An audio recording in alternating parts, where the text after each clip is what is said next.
planets represent something, a zodiac represents something. So you create a combination. But a lot of people don't know about the houses. There's also 12 houses, each house representing a different thing. And that could be indicative of what your lessons in life are to learn, or even what your purpose is. So like that depends on where your true node is, in what constellation, in what house, all that kind of shit. So me, for example, my true node is, I forget what the fuck it was, but basically the way it was interpreted to me was it's just to communicate. That's it. So I started making TikToks and it started working. Yeah. Sounds I like love your style, man. I love your style on there. Just because each one, so like take for example, when it comes to the zodiac, it has been cheapened by the fact that it's always put next to Cosmo and stuff. See, like I say, GG33 does say some true stuff, but when it's been feminized, everybody forgets that in ancient Egypt, ancient Rome, ancient Babylon, it was the men that did this, because that's literally knowing what's going to happen. So when that goes on, after all the cheapening of it, nobody knows their shit, and all anybody knows is your sun sign as a Gemini or a Pisces or an Aries or something like that. But a sun sign is just how your mind works. You're more of your rising sign, and your moon is your emotions. So me being a sun sign Gemini, I have a fast-paced brain, but I have a moon and a rising sign Aries. So I present myself more abrasive. Okay. Yeah. It's like just energetic imprints, right? Is that how it works? I call it the cocktail. Everybody's like a Long Island iced tea, and everybody's got different recipes in there. Yeah, and if all the placements are on one or two houses, you know, like that's usually indicative what you have mastered that at those other houses. You're absolutely in right. your previous lifetimes, you know, like let's say, like, or I have 5 placements in Scorpio. Like I came here for like occult deep knowledge. Like my Aries is my North Node. I came here for deep occult wisdom and teaching. Like that's it's every all that's in my chart. What's is it in your 12th house? What's that? What's in your 12th house? Do you know? I don't have anything in my 12th house. I have Jupiter and Pisces in the 11th house, or Jupiter. So I have Jupiter where Jupiter likes to be, and then I have Aries as my North Node, and then everything else is in Scorpio and Libra. Do you have a constellation in your 12th house at all? Nothing. All right, so I can tell you this based on this. It is not your path. It is your path to do exactly what you said, the esoteric and stuff, but it's actually not your path to step into it so much, because the 12th house is all about the subconscious realm. So yours is more of a 3D path if you don't have something there than a 4D path. So you probably already mastered that aspect in a previous life. Good stuff.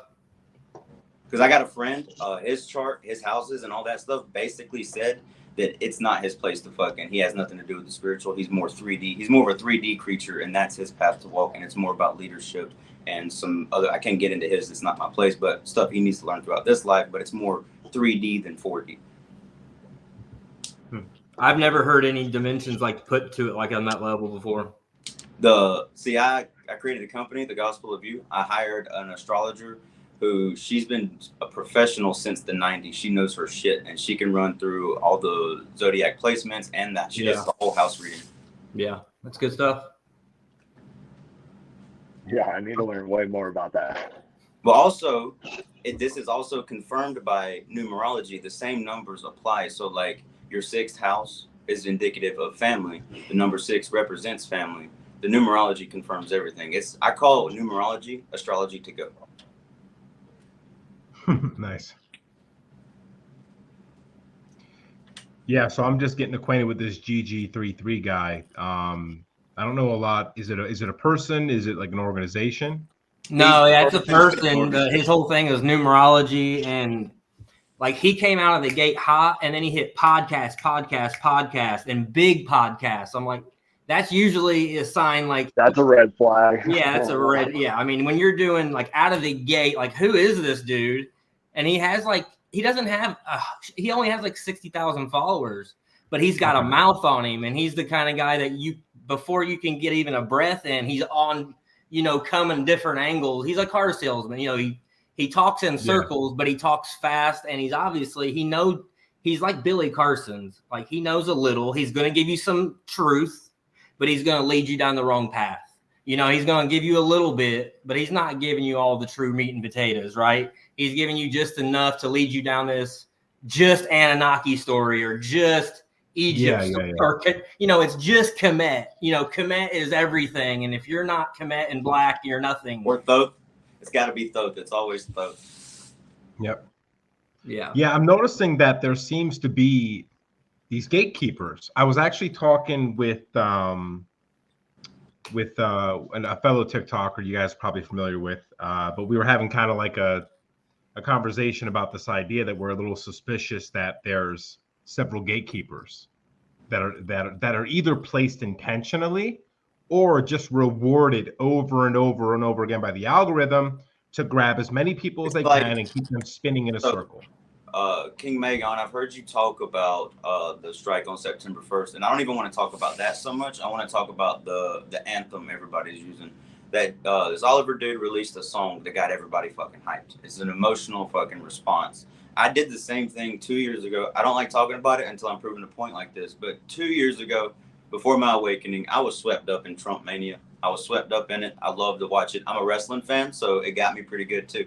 And I made a song called We the People, dude. In the first 2 days, it got 2.2 million streams. I started having a music career out of fucking nowhere. It wasn't even a good song, but people got that emotional response. They used it. Yeah. They played it at the January 6th shit, all that kind of stuff. So people get an emotional response to something and they get hyped on it, not knowing the consequences of their actions, not knowing that going and pulling all your money out of the bank at one time will literally force you into a position of accepting digital currency.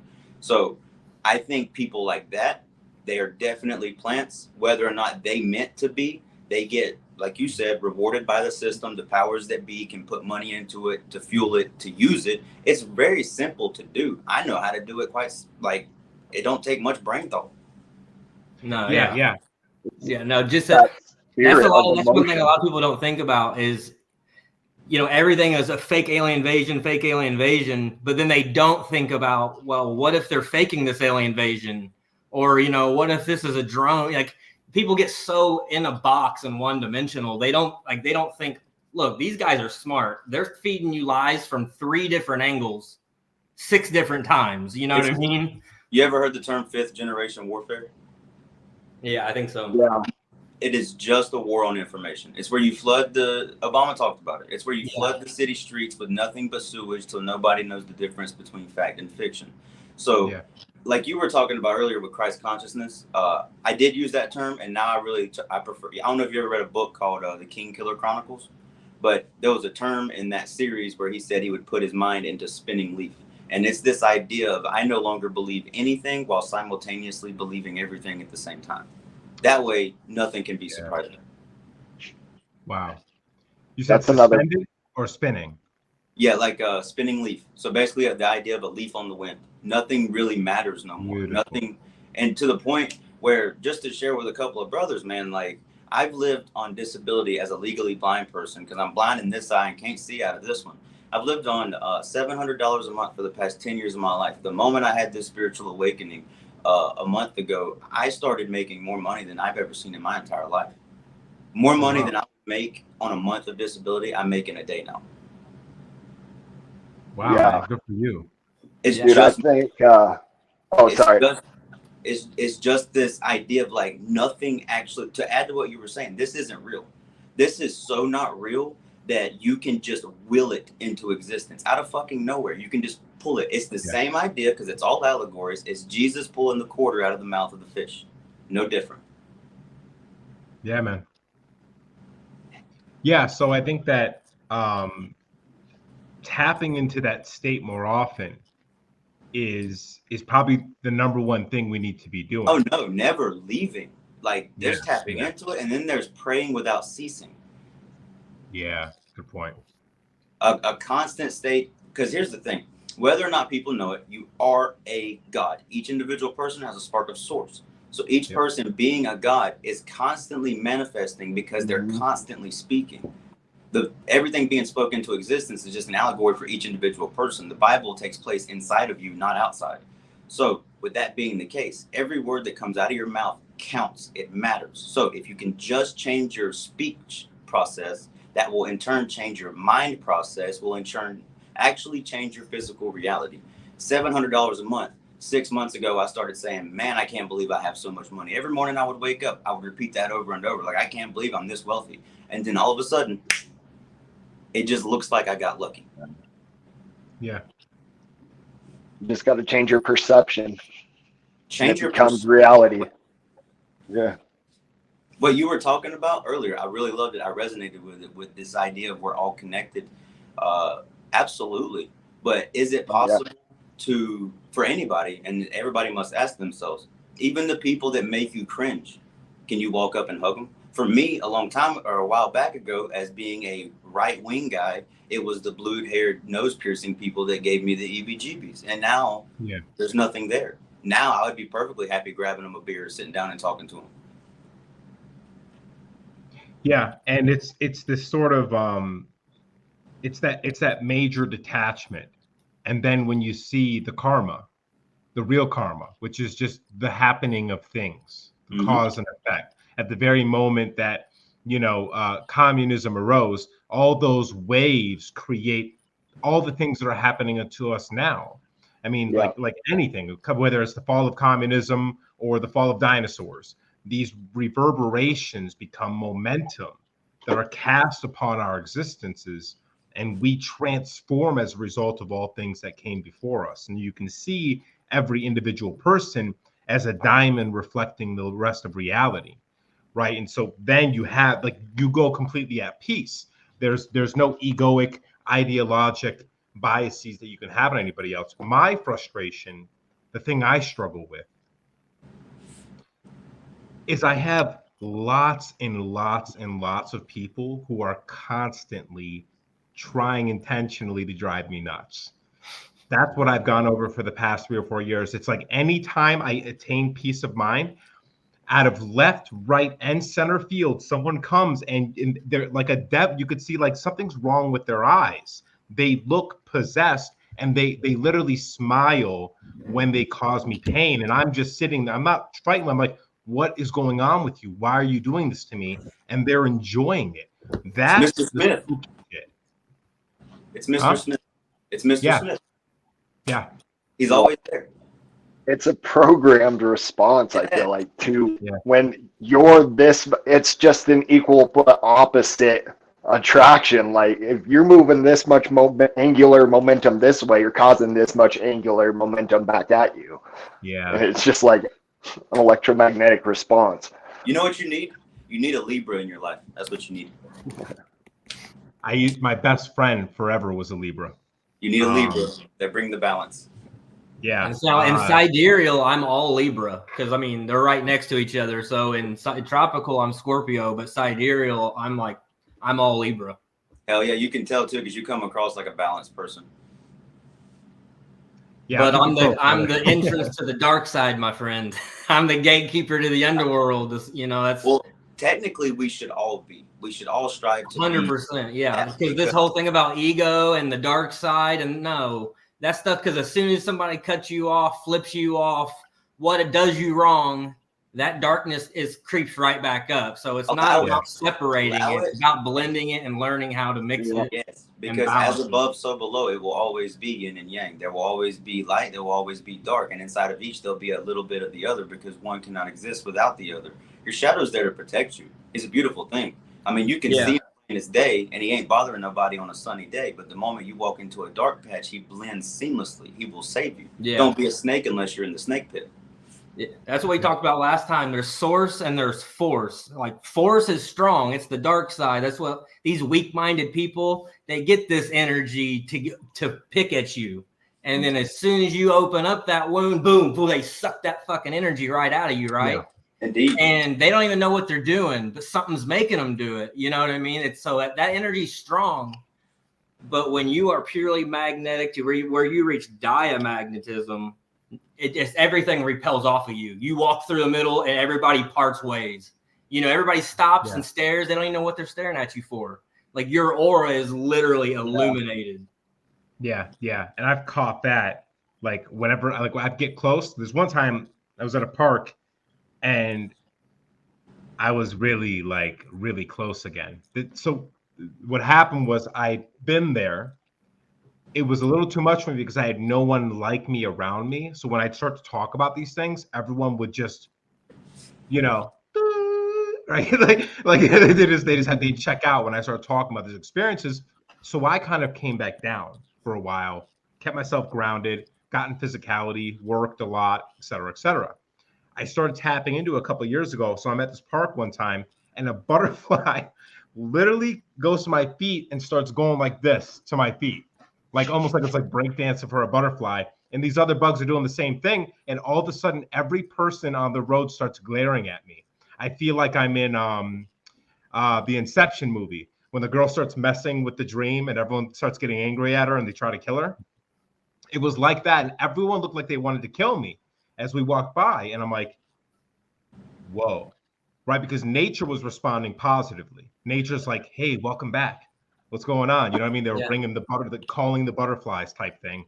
And then the people who have their limbic systems hijacked to a certain amount, right? Yeah. Got turned on.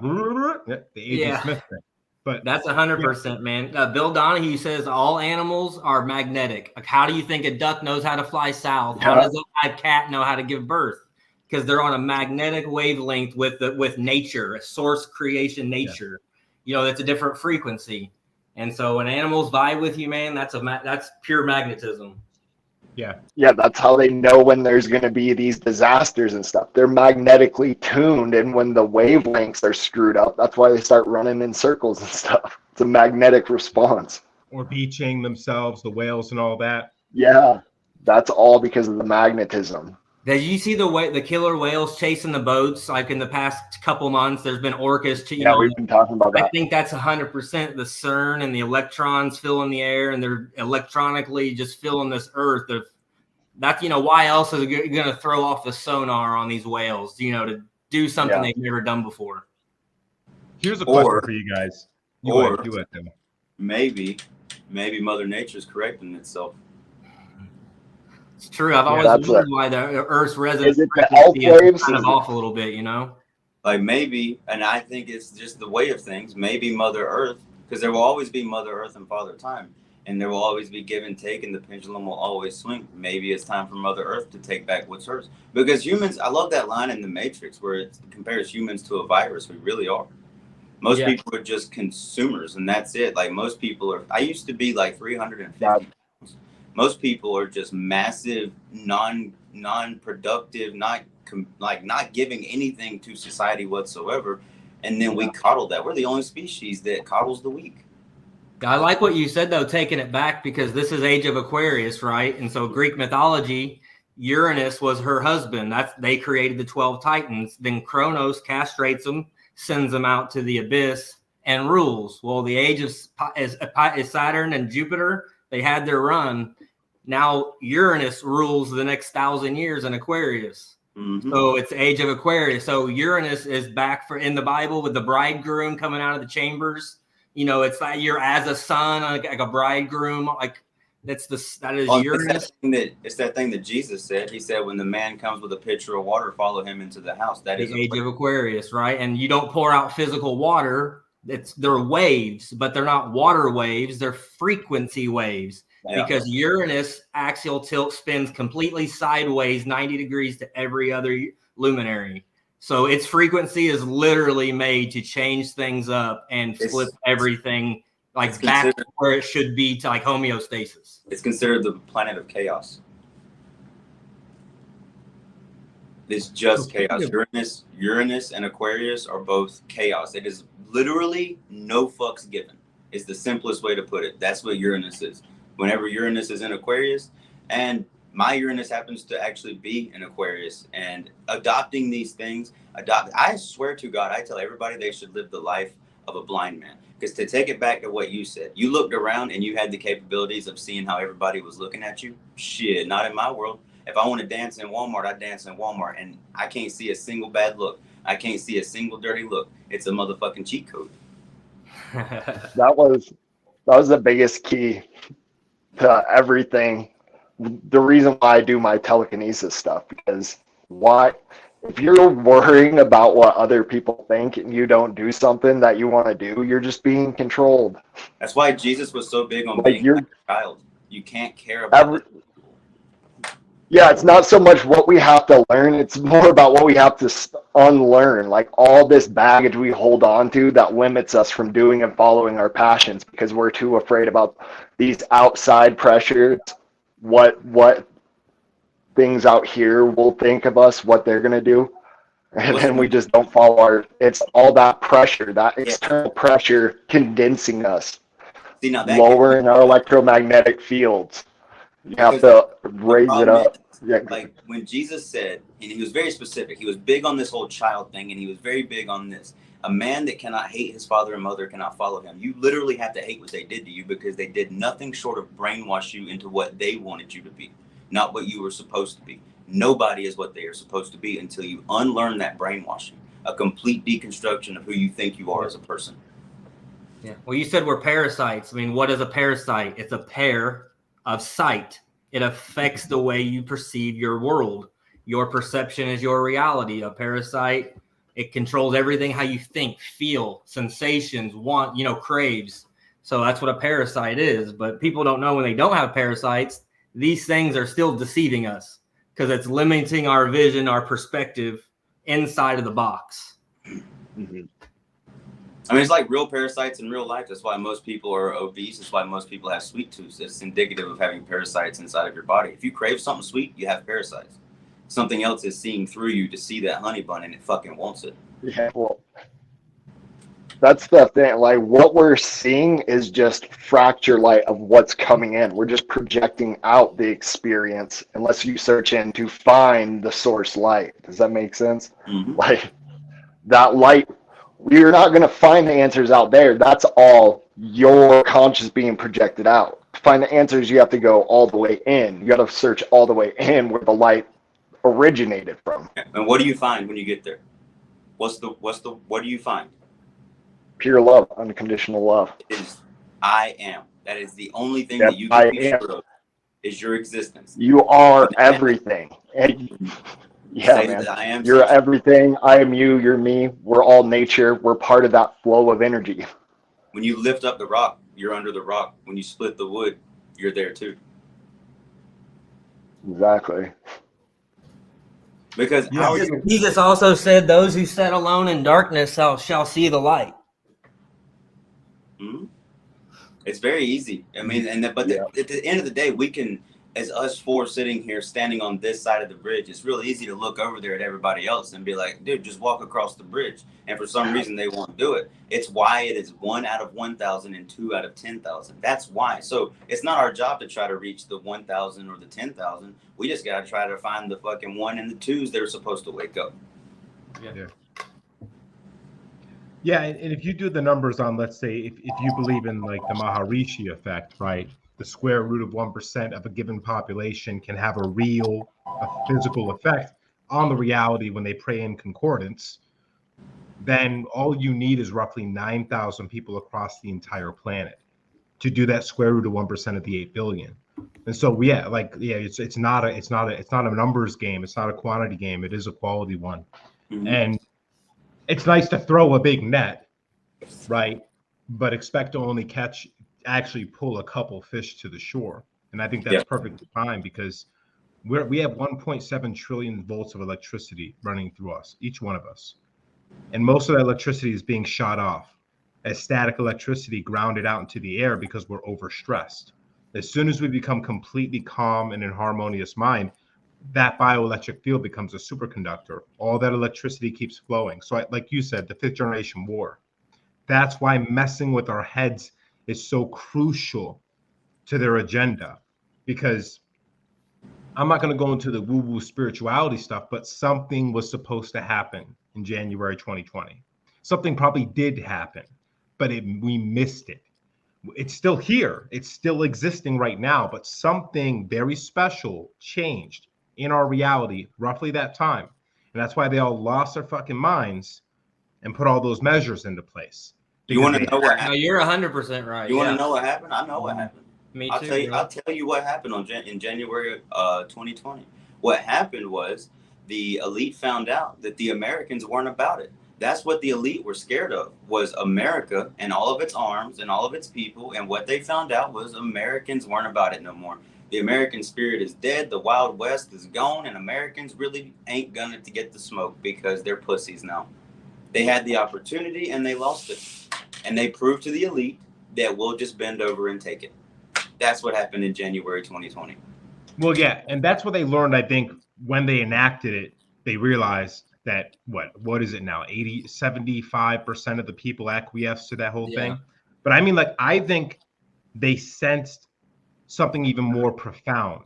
Yeah, like, no, you're 100% beyond right. the four-dimensional reality. I think there was a preemptive strike on a situation So, because the Dendera stone in Egypt, this is what it has predicted for thousands of years, was 2020. So it's not just about going to the age of Aquarius. It's about when the sun shifts through the Milky Way, the gates, like in the Hebrew picture, the firmament, the gates of heaven.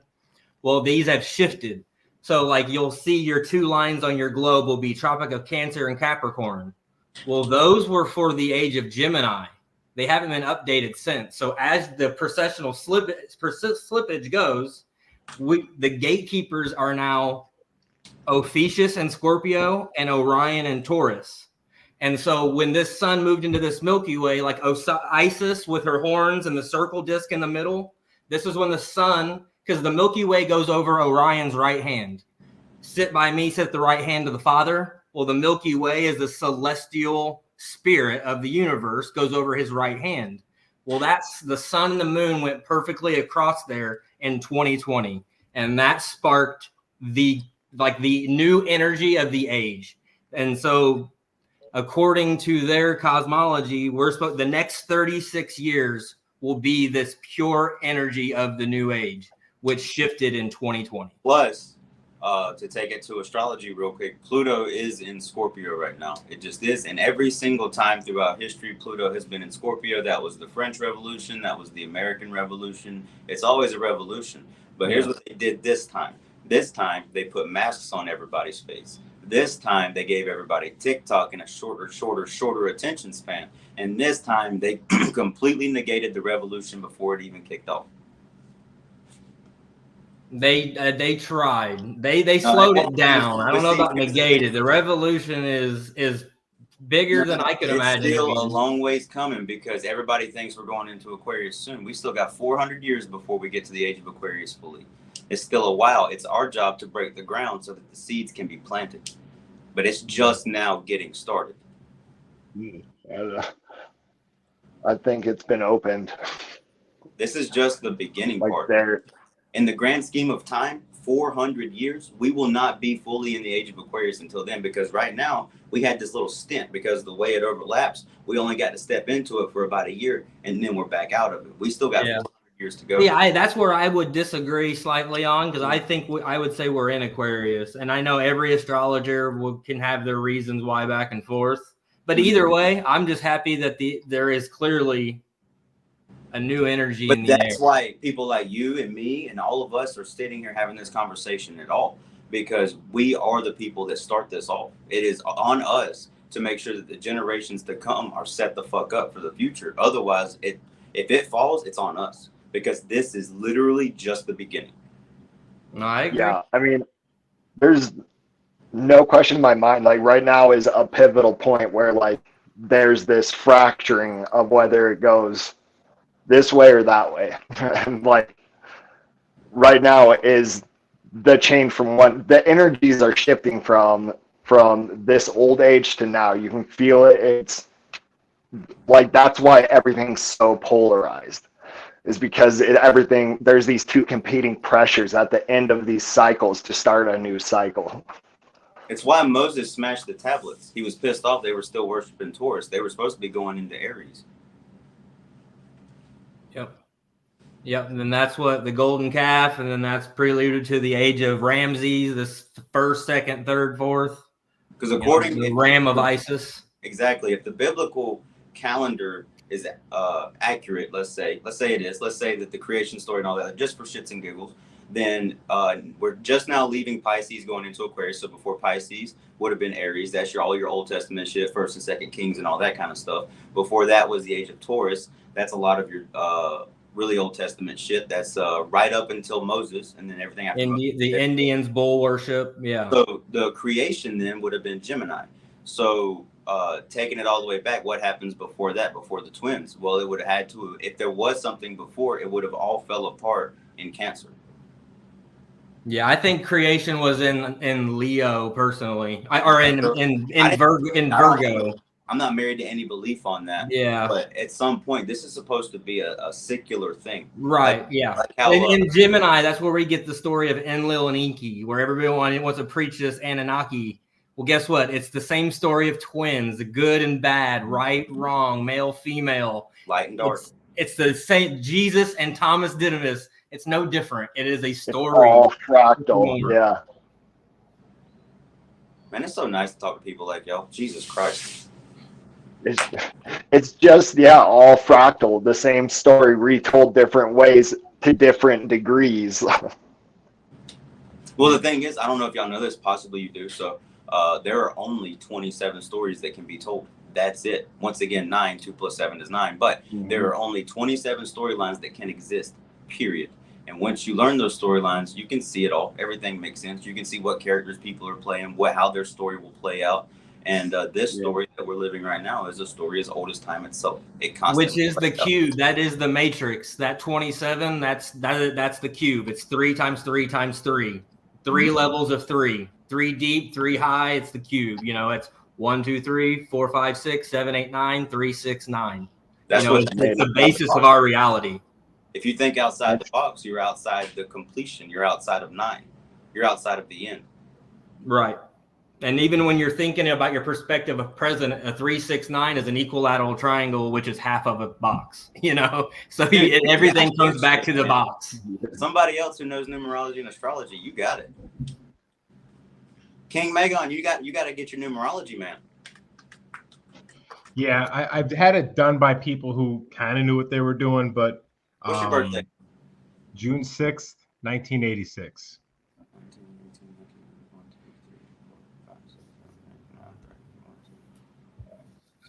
You're a life path 9 and a day number 6, which means you're a family-oriented person with a big drive to do big shit. Are all of us life path 9s in here?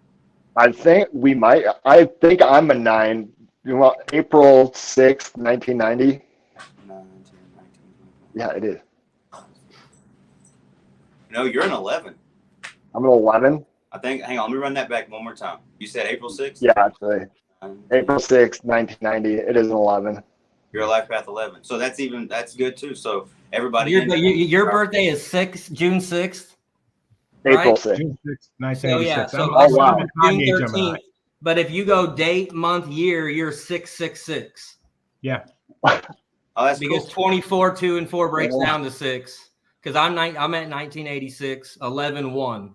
So I'm exact same way. All of us except for the 11 or 9s in here. What's the odds? Exactly. Wow. Right. That's why you know that GG33 is on some fuck shit with the number 9. That's too coincidental. Yeah, no, 9 is the number of ether. It is the number of Mercury. It's the number of the ether in the air. It's the everywhere and nowhere. It's phi. It's the stick and the circle, the hole and the pole. Yep. It's everything. It's the number of man. It's 666 because that's 18 and that's 9. It's the number, and that's carbon. That's 9 months in the womb, 9 planets in the solar system, all shapes in the world equal 9, 360 degrees, fucking 4 90-degree angles, all that stuff. So I found an old Egyptian calendar that didn't have any dates of 1s or 2s. Everything started at a 3 through 9. There were no number 1 and 2. Well, even ancient Sumerian, you could learn to read it if you can read it's a 1 through 9 code. There's also, right now they're saying there's 17, maybe 18 subatomic particles, and they categorize them into 3 sets of 6. I've always thought that was really interesting because of the mark of the beast, the material, the physical world. Literally, that's the mark. It's 3 sets of 6 subatomic particles that make up all of reality. Yeah, this is good stuff. I mean, it's an atomic universe. So that's what I love about this. We can talk about language, numerology, astrology, government. Everything is based off of this atomic universe. We have an atomic astrology, atomic government. It's just but we are also capable of the other side, the other dimension. So it's like we're navigating these realms, trying to lead people, trying to plant a seed, not lead, trying to plant a seed. At the very least. Have y'all looked into anything to do with human design? Yeah, a little bit. Okay, what you'll find with human design, like anything else, human design literally will always reflect your astrology to the letter. But what you'll find out in human design is only 80% of humanity doesn't have the ability to even have their own thoughts. What happens is they are what's called an open circuit minded person. They are waiting for people to have a closed mind circuit to come along and plant stuff into their head, but that's all it will ever be, is just a thought in their head. They can't actually physically do anything with it. I've heard of that. I've heard people are like that, like don't have thoughts, but I don't know. My brain is the opposite. Well, we're all 9, so except for Mr. 11. Show off. Well, here's a question that I kind of wanted to hear from you guys about anyway, and it leads right into this idea of, uncertainty versus determinism, 1, and 2, there's a lot of different ways to look at what's happening right now, right? You can look at it from the lens of geopolitics. This is just World War III and 5th generation warfare. Or you can look at it from the level of numerology and astrology. We're doing what the divine design is pushing forward from the past and hearkening from the future. But what level should we be looking at this in how we engage with reality in a way that transcends determinism? If we were to say, I can have a real effect, well, 1, can we? Or is this really a reality to experience, not a problem to solve? Okay. And then, if there's something we can do, from what lens should we be seeing the game? Because they've turned it into 1,000 different games, right? Washed us in an ocean of irrelevancy, so we have no idea what's going on. What do you guys think is the way in which we should be viewing this? Like, what lens? And do we have an ability individually with our agency to make an impact, or is it more about surfing the waves that are already coming? Go ahead, Taylor. Okay, I'd love to jump in on this, because this is how I view, when I was talking about the Matrix earlier, is basically we're like a generation wave of energy, right? Navigating, we're going with the flows of the waters. And basically we're all connected to each other, but we can all choose. This is where determinism between free will and determinism comes from. It's like all the possibilities, every possibility exists within any moment, but it's like just, that's the whole battle, is us to tune to the right decision, like magnetically tune, use our compasses to tune to the right source energy to navigate these waters.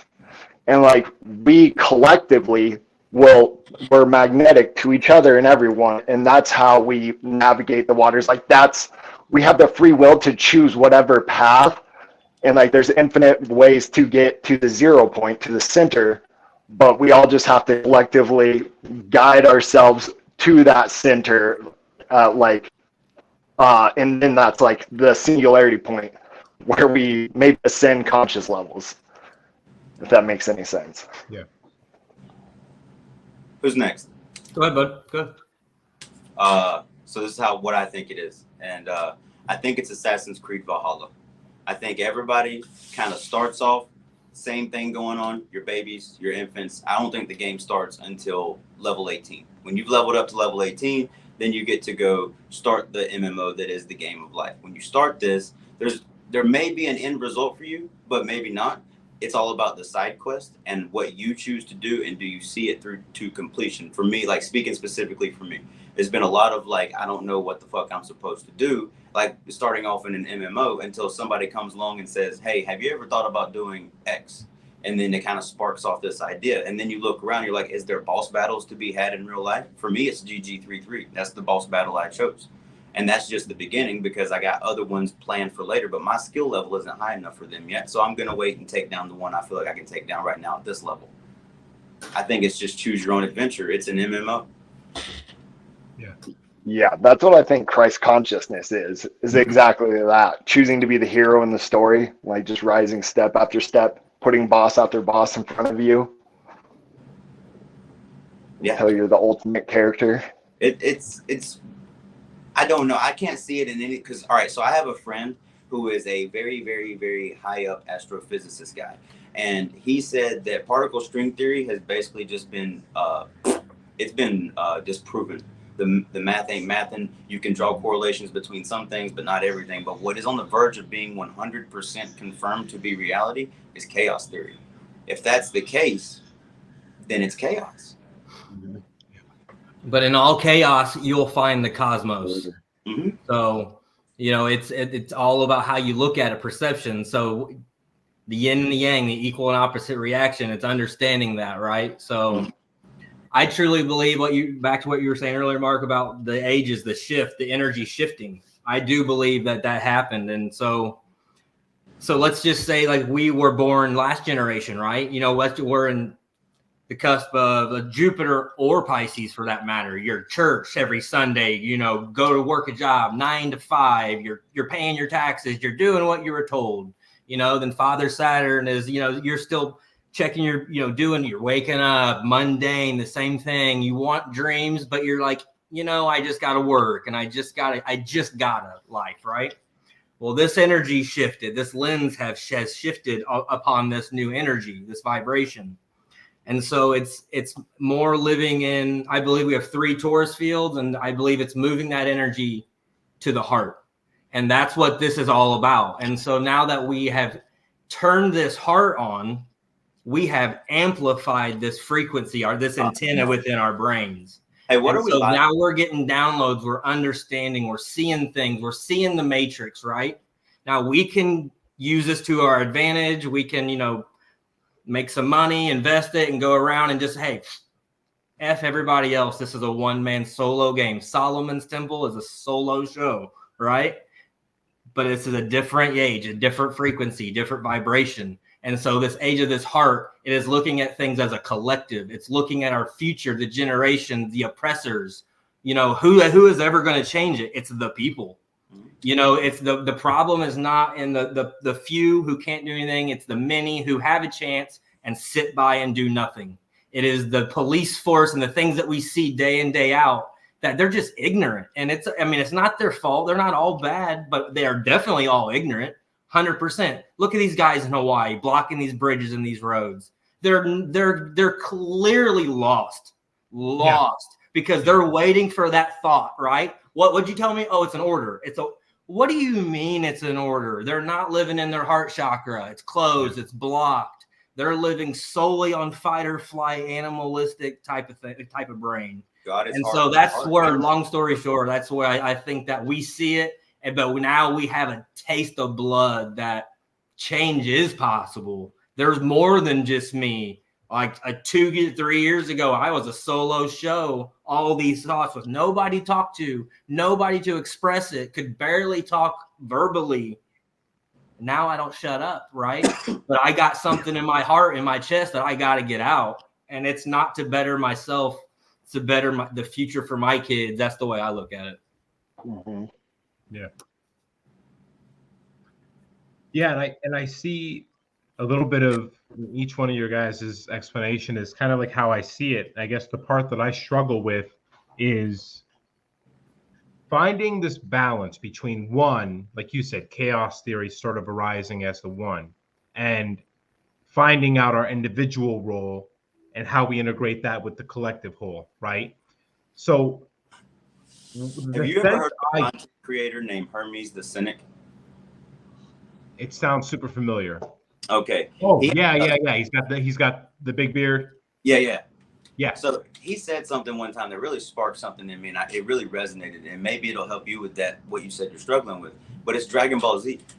It can be either ultra instinct or ultra ego. It's how you choose to go through it. So you can go through on instinct, just completely open to the other dimension, operating in a really high state, high vibrational frequency, all that kind of stuff. And you kind of just, it works out for you just because you're going on full instinct. Or you can go ultra ego and completely force your will onto reality, almost like the Green Lantern type shit.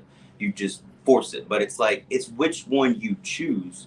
You can be that thing. Just understand when you do choose that, and whatever route you choose to take, a counterbalance will always step into your life.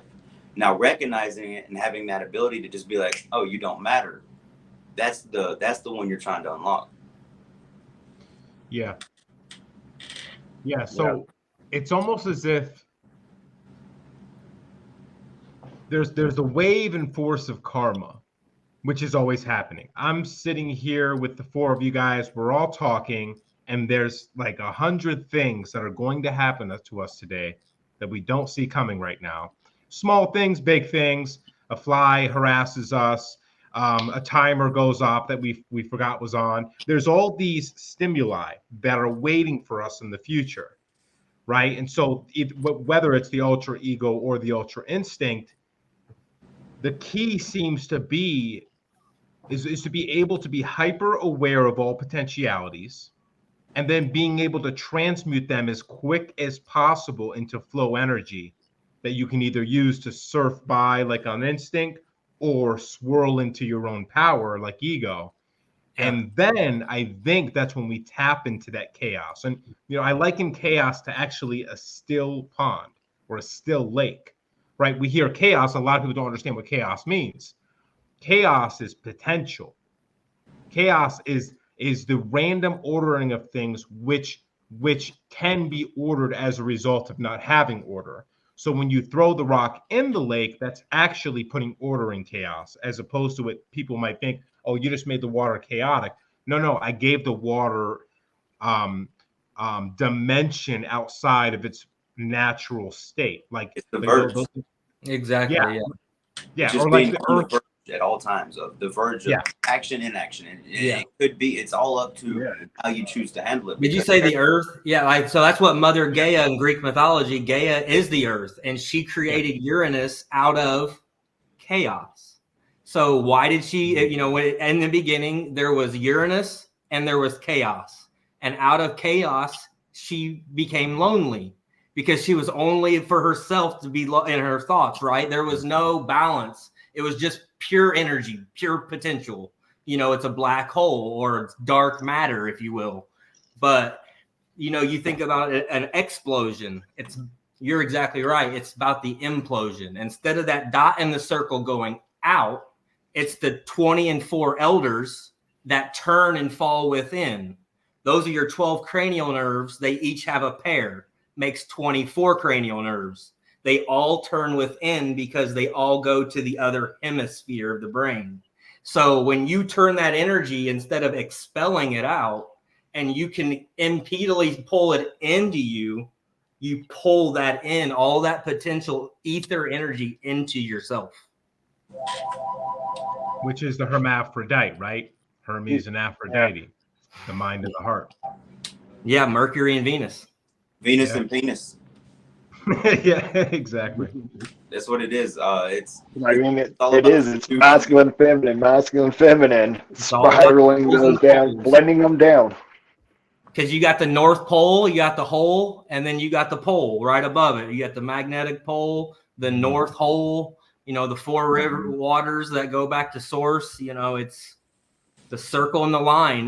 But at that circle, you can zoom into the microcosm, and at some point, it's just a dot.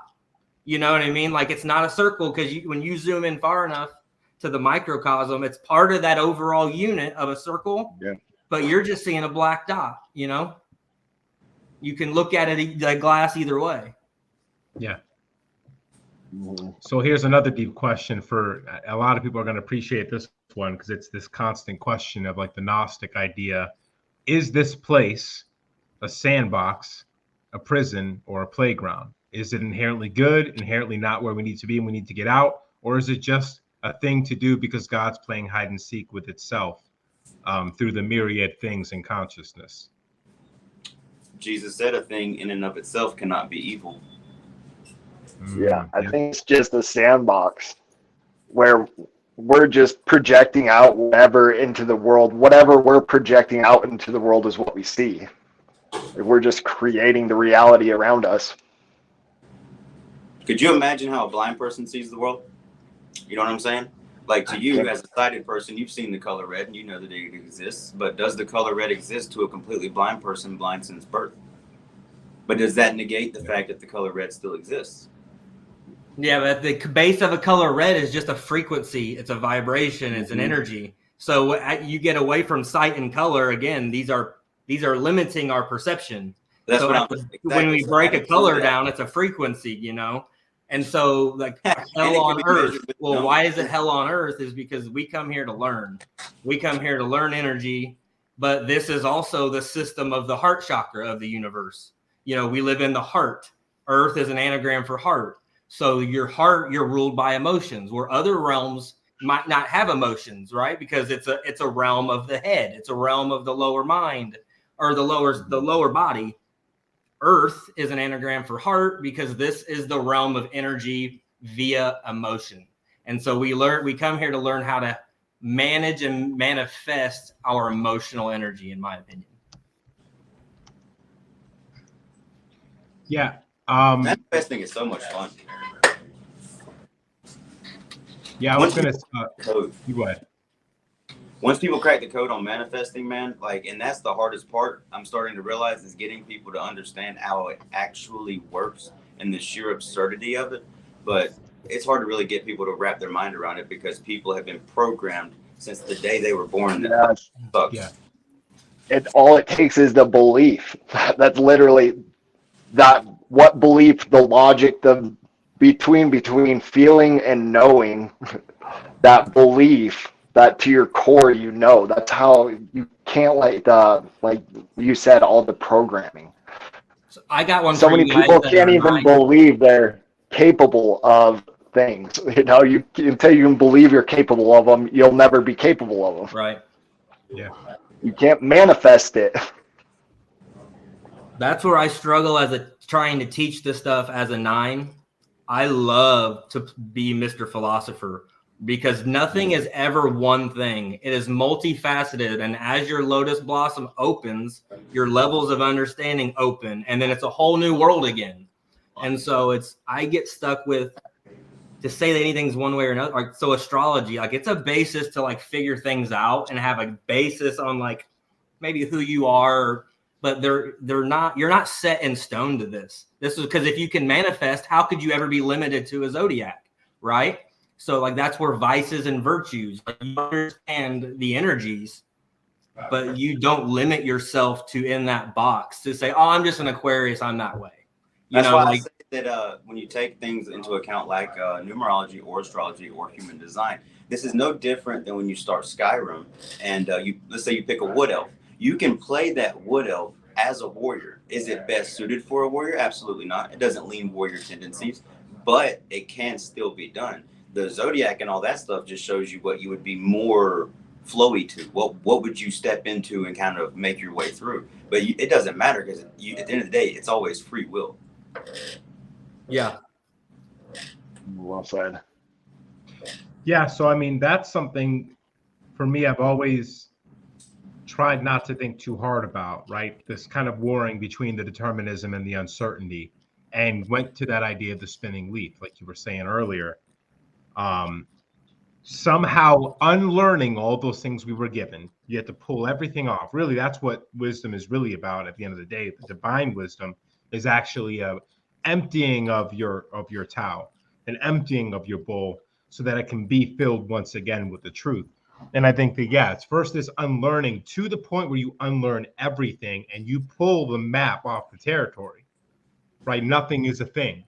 A tree isn't a tree, right? Like, and then just witness reality. And I think that's when you can start to actually touch the chaos in a way that where you have an actual impact on what it does.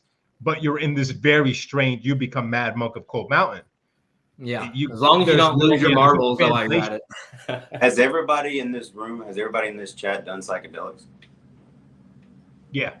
Okay, so that's one of the things that we have a problem with is people who have done them. Is we try to pass on psychedelic thoughts to people who's never even touched it.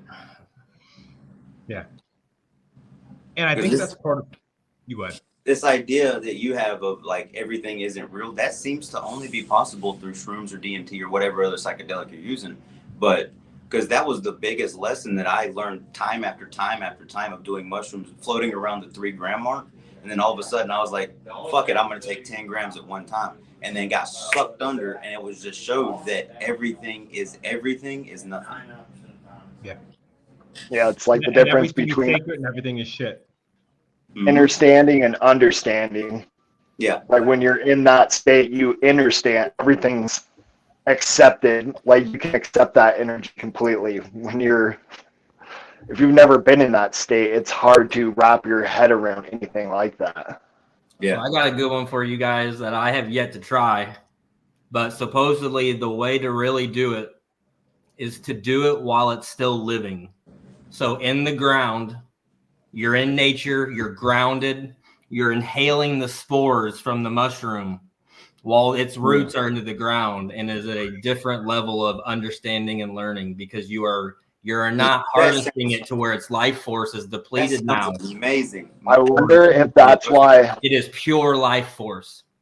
What's the toad that does? Going right to the bloodstream. But you got to Hey, be either way, I'm going in with the mindset that I'm coming out of it like, you got to be Superman. like that, because you can I'm walking on water.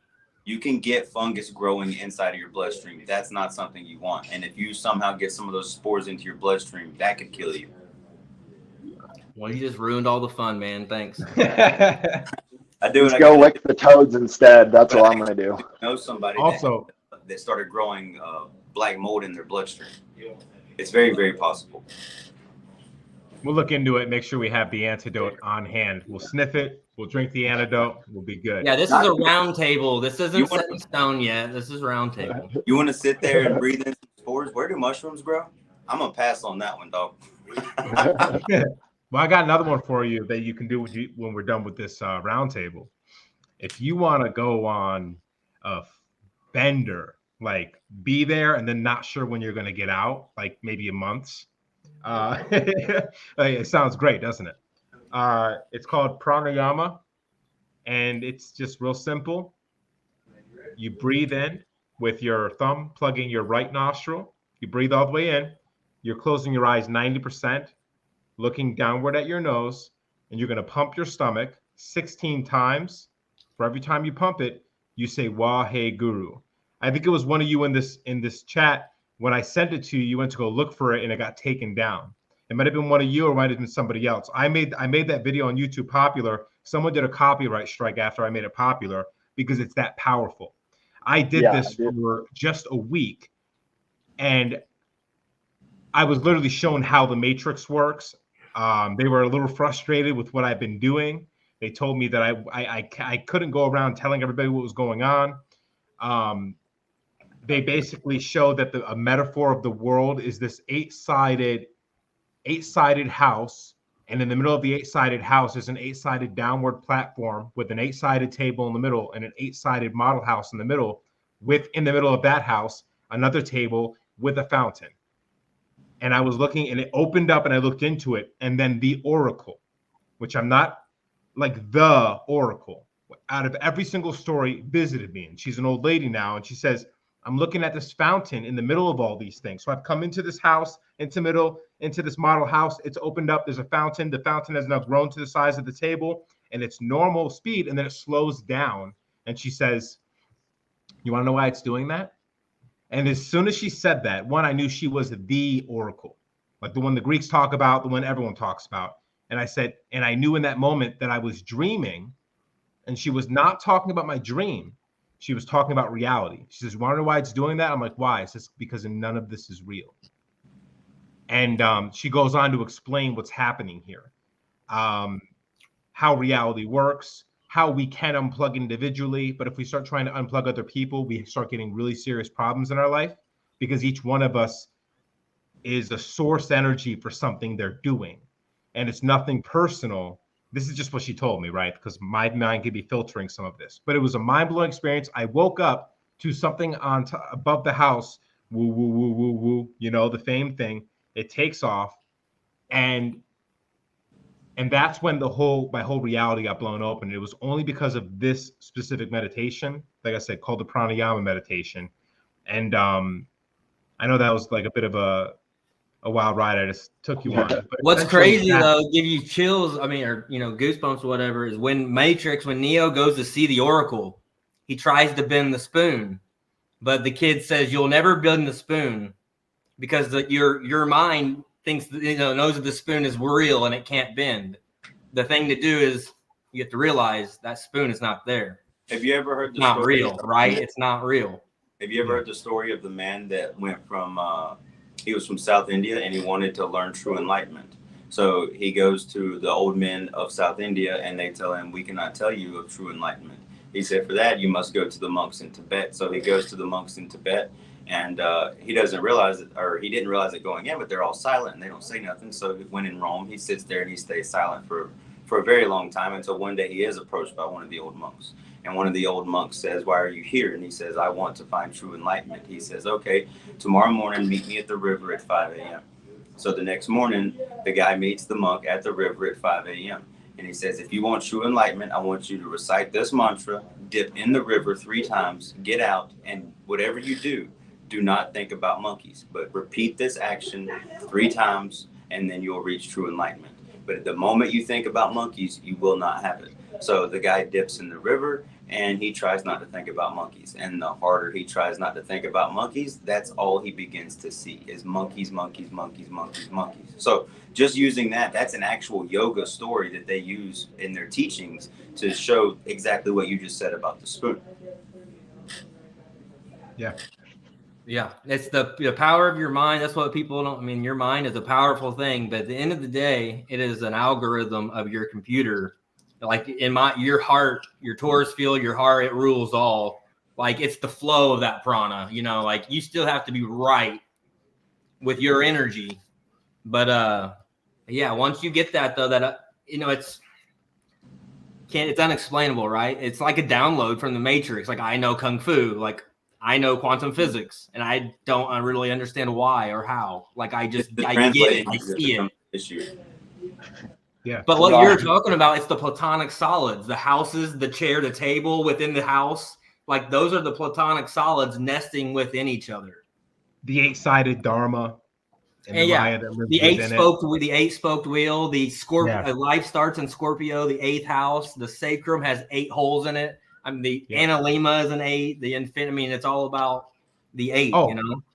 Yeah, and another thing that was interesting in the beginning, before we went to her house, which was on a hill, we were living in like these projects, and all we had to eat was corn.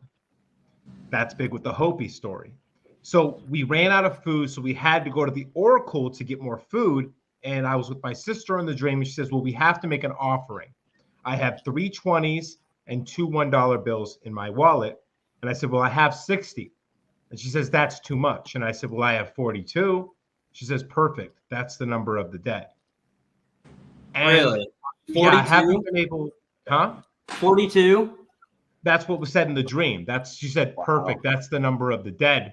It was a perfect offering to give her $42 for the wisdom that she would give us so that we would have food for the winter. That's the number of the tetragrammaton. Yeah. So I think the dead is like more of like this secret thing of like not the dead, but the understanding of death, and really so the number of life. Yeah. Yeah, but that's why I used to get tripped up on that, like Egyptian mythology. Like Osiris is the king, but he's also like the lord of the underworld, and he's this and he's that. Like like there's Ra, there's Amun Ra. There's like they're all, but it's just there are levels of understanding of these energies. You know what I mean? Like that's where the name Amun comes from. That's why. That's how the Christian faith is really just a farce, because they literally took and ended their prayer with Amen Ra. Yeah. Exactly. Well, it's all I mean, it's all about the brain. It's all about the brain. They took it away from the brain and made it about a person on a cross. Almond corn is in your brain. Your foramen, your fornix, your foramens tube. Like all of this is foramen. It's for your chrism, your Christ oil. The hidden one, just like in our alphabet, QRST, crest. It's right. It's not at the beginning or the end. It's the hidden in the middle, right? Have you noticed, being in the positions that we are in and the kind of stuff that we do, have you noticed that it's real, like, people don't even wait for you to get crucified before they start trying to deify you? No, they want to stub your light out, man. They want to put you down with them. Well, they want to, like, one of the things that I've come to realize is, like, one of my biggest driving factors, I'm trying to tell people to think for themselves. And then they look at me and go, so what should I think? How should I feel? What should I do? And it's like, you motherfuckers just don't get it. Yeah. That's what scares me the most out of all of this.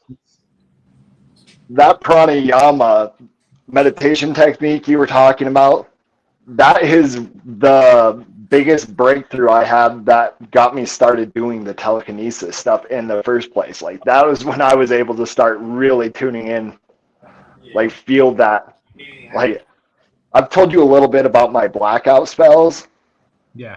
But I'm able to, like, replicate that by doing that meditation, and it's to a point where it's like an energetic, where I pop out of my body and am able to, like, astral project, and it's really weird. So I definitely recommend. It's free DMT that you can't get arrested. Yeah.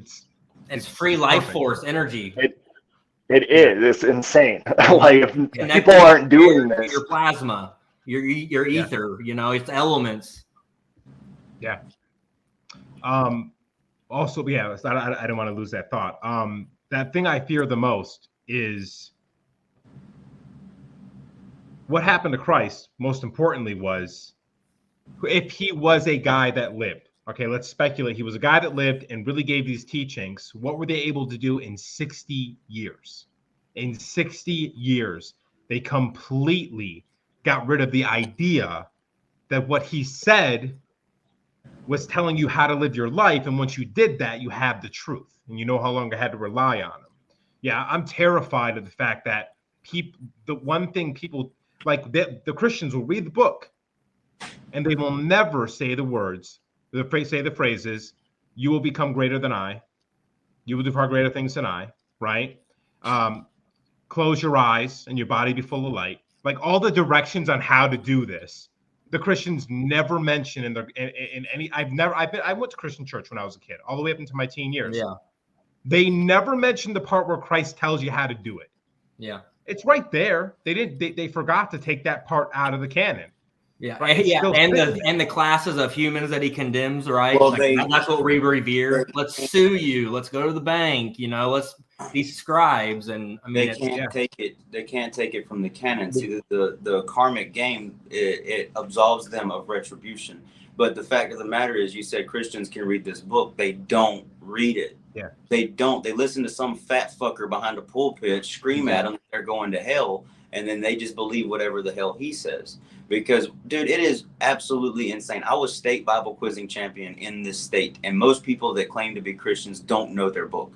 They don't know a single damn thing about it. They couldn't even. I had a conversation with somebody not too long ago, and I just tried it because they said they were Christian, and I went for a quick reference of the Tower of Babel, a Sunday school story, and they had no fucking clue what the Tower of Babel was. I can't have a conversation with that person. Yeah. Yeah, I struggle a lot, because what they'll do too is they'll keep on saying you don't know the Bible. No matter how you start quoting the verses, explaining what they mean, explaining that, well, here's the literal, here's the metaphoric. If you go back to Hebrew, this is what these words mean. And you'll do, like, I've done videos like that, and I'm sure you have too. I know you've broken down Christianity. I don't know if you talk about the Hebrew too, but I've seen you break down the Christian stories. They make sense. I've seen the way both of you guys break down the energetic, metaphoric parts, Derek and Taylor, and they will still sit here and say, we have no idea what we're talking about. Crack open a Bible. And or they will say, they have the perfect catch-22, my friend. Their favorite line is, and they've done it so beautiful. They will say, well, the devil knows the Bible better than most Christians. Yeah, they've always have an out, man. It's sneaky, and like, well, God, then they forget about Latin. Going, you know, Lucifer, you know, it's made a capital L and not a lowercase L, and now it's a pronoun, it's a name, it's a person, place, or thing, instead of just an illuminated photon of light. Even right? though So it's Lucifer in this translation. I mean, so there's so much in 60 years. Just imagine, like, if there was time lost. What if they got rid of 1,000 years? You know what I mean? Like, they had 1,000 years to perfect this story, which there's good argument that that there has been some sort of that much, because think about how much time it would take to rebuild a world, to change. But the greatest story still ever told is the Bible, the Babel, the bull. It's the ram and the bull, Aries and Taurus, the Godhead. But just so you know, there's a time I didn't understand it. There was a time that I did understand it. I'd argue with anybody. Now I love the levels of understanding, because you constantly, that's what's unique about it. I've heard every passage has 7 levels of understanding, which would make sense, right? Like you can think you know everything about it. Then you come back through it at a different point in your life and you will resonate at a different angle or angel of light. You're resonating a different angle of perception. Yep. 100 freaking percent. Like, yes, all this shit. The problem is like we can sit here and talk about it till we're blue in the face, and it's the same problems that the disciples had, and still nobody fucking gets it. Yeah, you have to be open to changing your perception. Yeah, it's like Westworld. When I don't know if you guys have seen the show, it won't ruin anything, but there's this one part in the show, the robots in the show are programmed to not be able to see anything that would make them realize they're robots. And so that, and like one of the characters looks at his own schematics and he's like, it's a blank piece of paper. And that's what it feels like. And I wonder if one of 2 things could be happening here. And I want to dehumanize anybody, but there could be some non-playable characters here. It's possible. It's possible that the world's being populated by some non-playable characters that literally can't see that. Well, you can go places. If you go to a place that hasn't been rendered in a while, you see it. It's real. There's 100%. Yeah. Matter of fact, I would say in the world of 8 billion people, probably about 2 to 3 billion are fake. Yeah, it's like, and it feels like it's becoming more apparent lately because people act more overtly like shells. And like I said, I don't want to dehumanize anybody. The world has opened up to virtually everybody who isn't an NPC. The world has opened up in the biggest way possible. Airplanes exist, trains exist, cars exist, so everybody can go everywhere all the freaking time. So in order for the simulation to keep up, it's had to produce more. But what happens, everybody here plays video games. What happens when there's too much going on at once? There's glitches. There's little, and you see it all the freaking time. You see it in the moments when you're at Waffle House talking about this kind of shit right here, and all of a sudden everybody's not eating their food no more, and it's dead quiet. Yeah, it's spooky. But I think that's where hey, our energies come in. That guy is more Martian. That good dude is more Venusian. That dude is all about Leo, the sun. Like it's balance, right? So that dude clearly doesn't like me. But I'm polarized, not, you know what I mean? It's like, that's how I see it. Like, you're balancing itself out. Like, that's what this Mother Earth and this shift and the change and a lot of it, I know a lot of it is, and it looks awfully sketchy and rigged and like, hey, there's some big players involved, right? But then there's other things like, volcanoes and floods and like maybe this is just Mother Earth is in dire need of a reset because she's overly electrified. There's too much electrons. They're cloud seeding, and all of a sudden, all this negropathy, this energy is coming back, and it's not supposed to. It's supposed to return to source. But and the 5G real quick, too. If I could touch on the being crucified thing, is the prana, the energy. Think about it. There's 5 wounds, your 5 senses, your 5 physical planets that materialize you down to matter. Your palms, which is an anagram for psalms, which is an anagram for lamps. This is your energy points. The other 2 are your feet. And so that's why there's always, the deity has 1 foot up on the snake, 1 foot up on the dragon, 1 foot up on the stool. Jesus said, take the stool and, lift yourself up to sit at my right hand. It's all about 1 foot up. Orion has 1 foot on the fiery river. Ophiuchus has 1 foot on Scorpio. Hercules has 1 foot on Draco. Like, they're depicting this for a reason, and it was supposed to tell us about the energy of the macro and the micro, as above and so below. Captain Morgan and his 1 foot up. Yeah, but all of it's symbolic. So going back, this symbolic, these are all, it goes back as far as you can look. Sumerian, deities 1 foot up, right hand up, left hand down. All this is, it's like, the mark of the beast is what? Your forehead, your chest, and your right palm or your right hand. Like there's a lot of this stuff. It's, it's about energy. It's about your temple. It's a cheat code to you, your vessel, your body. And, you can look at that as in your love life, your business life. You can look at it as your spiritual life. You can look at it as healing. Fasting used to be in the Bible. It still should be, but that's where I really think it is a ultimate cheat code to this realm that has just been manipulated. Well, all you got to do is just not be what it expects you to be. So that's why fasting is so much more powerful than people think. Yes, it's very, very cleansing for the body. But when does an animal choose not to eat? It never does. Not really. Not in the wild. Not when it's food for survival. It's the driving force. But as humans with so much abundance, it is against the norm, is breaking the matrix to choose to go without food. Yeah. Yeah, and your energy, it's like we're told eating gives us energy, but the process of eating actually costs a tremendous amount of energy. Like anybody who's fasted for more than 48 hours knows that third day, if you did it right, you're the most energetic you've ever been in your. It's like being on crack. Yeah, man, it's freaking insane. Like on my third day one time, I played basketball all day. The third day, and everyone else is getting exhausted, and I was like still ramped up. I still wanted to go. And I'm like, that was the first time I experienced that. So I'm like, what the hell is going on? Well, the human being itself maximizes on less. Like we are beings of suffering. The problem is people. It's like why I love the philosopher Diogenes so much. He valued uncomfortability because that's what humans are built for. We're built to be uncomfortable. The more uncomfortable we are, the more we rise to the challenge, the more we rise to the occasion.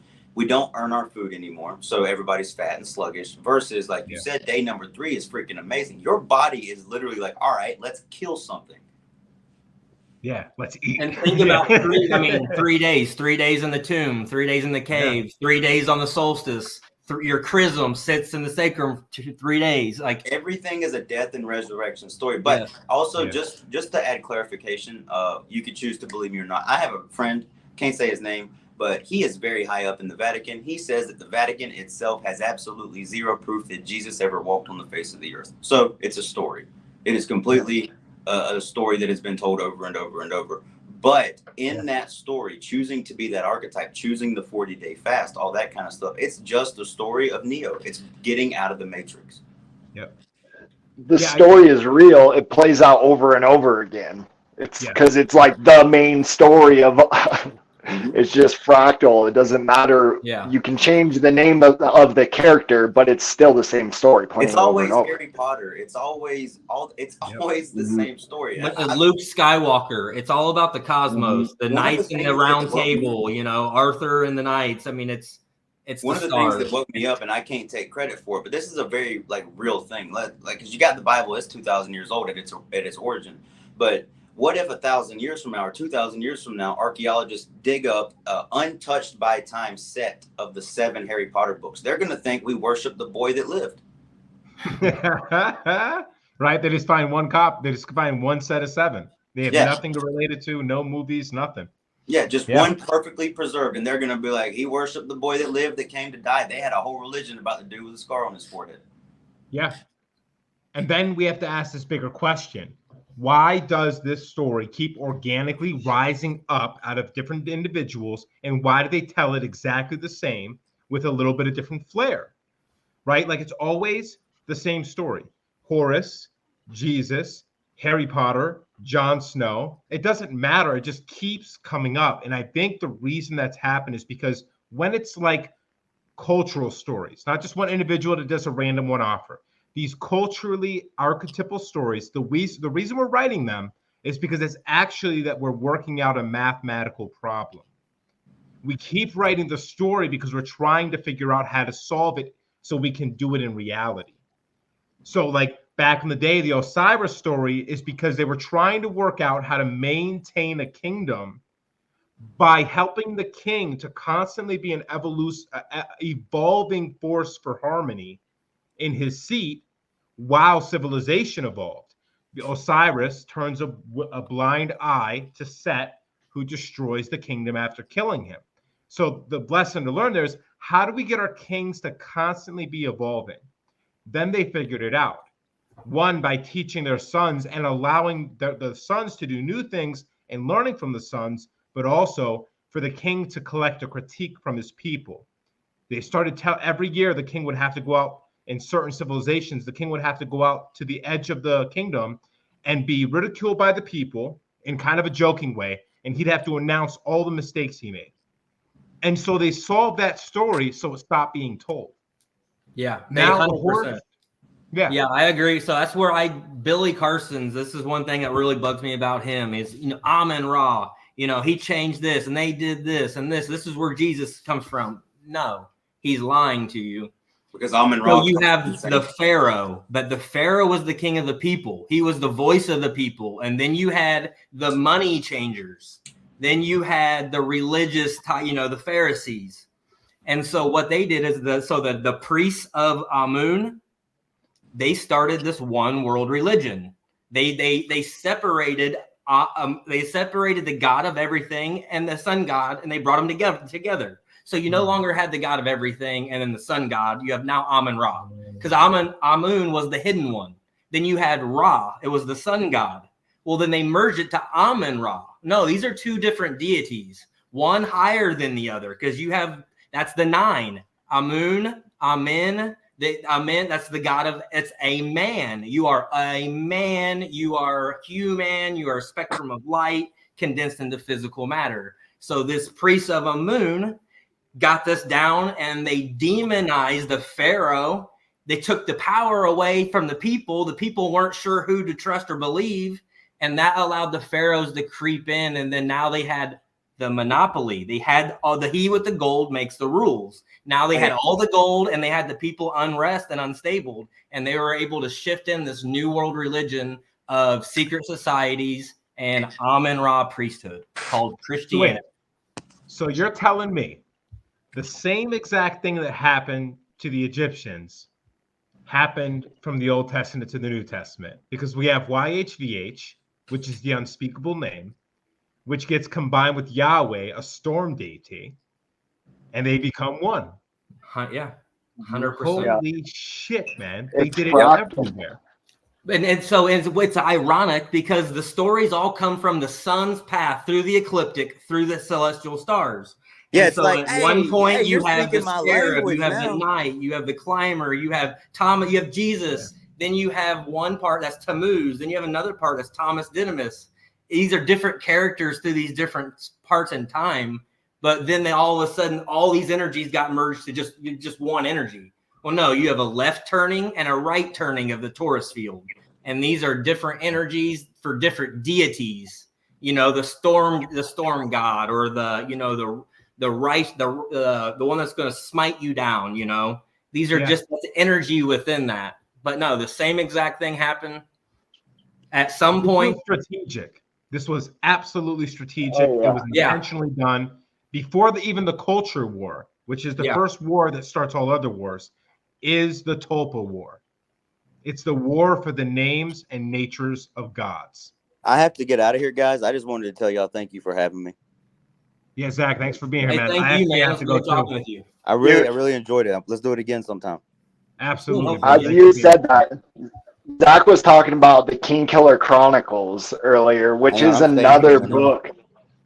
Okay, that's another book that I don't think the end of that book will ever be finished, because I think it touches too close on the truth, and it the whole magic system is based on knowing the true name of things. Yes. And, that's the identity, and it really touches home on a lot of stuff that, just like George R. Martin. Magic is in the King Killer Chronicles. Magic is a mentally capable thing. It has nothing to do with your magical ability. It has everything to do with your willpower, speaking, and what can the true name. Mind. Yeah, speaking the true nature of the thing manifests it into reality. And that's why, just like George R. Martin's books, I don't think he's been on hiatus for 15 years now. Yeah. We'll never get the ending of that just because we won't, because it's. And you got to thank the CIA for that one. Well, it never ends. The story can never end. It's the never-ending story. Yes. And I am numerology. It has a base root of 9. So when you say I am, you are speaking the ether. It is a 9. I am.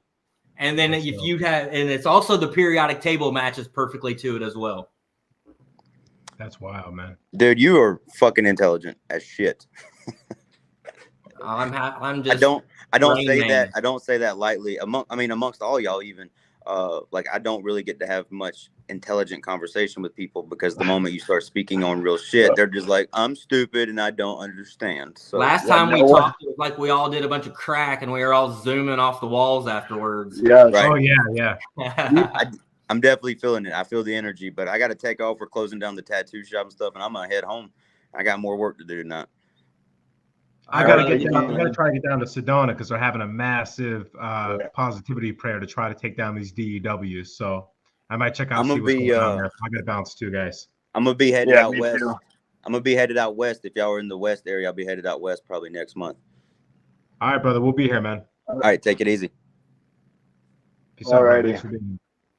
Guys, it was excellent. Like I said, I got to bounce. I want to check this out. We got to update this morning, but they're going to be doing something cool in Sedona with like blessing the water, praying against all this weird stuff that's happening, the lockdowns, the DEW stuff. So we might check it out. It's going to be at the Red Rock. I forget which trail, but I'll post it on TikTok. But if you guys want to keep talking, feel free. If you want to close it out now, and maybe we can do this next week after I have to deal with Dead Hidden on Wednesday. Maybe we can do this on Thursday or Friday. Well, that would be fun. Yeah. No, I got kid duty, so that works out perfect. Yeah. All right, that was great, guys. It was always a pleasure. I'm glad we're doing this. This is making my week. Seriously. To be honest with you, I kind of forgot you went live. And so like it was just a conversation amongst men, right? Just like a good time, like vibing. And that's what's the bet. Like at no point did I even remember that you were live. And it's like that's how good this energy is. Like when you connect and you bring the tribes together, it's just it's a wave to ride. Appreciate it, man. Yeah, no it's such a step up from you can't talk about this stuff on a deeper level on a day-to-day basis, which that's what we need to get it to is like everyone should be having these conversations. And then you can't recharge that battery that needs the recharge of the like-minded conversations and all that. So, and by the way, for the women out there, we're doing a female version right now. We're building it out. It's kind of the same type of framework for all the ladies to have their version. Then we're thinking maybe in the future, bring those two groups together once a month. So, so ladies, send me info on that if you have it. I have a few women that I'd love to send that to. Yeah, absolutely. Just go ahead and send it anywhere. Send it on text message, and then we'll work it out. But yeah, so we're working on that too. We needed a boys' night out, but I was like, you know what? Let's see if we can do. Malia handles a girls' night out one, just so they have their version of it. But it's nice for the girls to chat and the guys to chat and have their own separate thing as well. Like sometimes we just need that. We just need to jack up the male energy and do that kind of thing. So it's nothing personal, ladies, but sometimes just nice. Gotta let us beat our chest every now and then, you know? Yeah. Hey, thank you guys. All right, guys. All right. Love you guys. Bye.